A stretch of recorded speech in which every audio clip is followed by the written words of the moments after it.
أعوذ بالله من الشيطان الرجيم. சபிக்கப்பட்ட ஷைத்தானை விட்டு அல்லாஹ்விடம் நான் பாதுகாப்பு தேடுகின்றேன். تلك من أنباء الغيب نوحيها إليك ما كنت تعلمها أنت ولا قومك من قبل هذا فاصبر إن العاقبة للمتقين.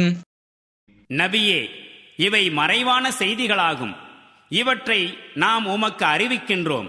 இதற்கு முன்னர் நீரும் இவற்றை அறிந்திருக்கவில்லை, உம்முடைய சமுதாயத்தினரும் இவற்றை அறிந்திருக்கவில்லை.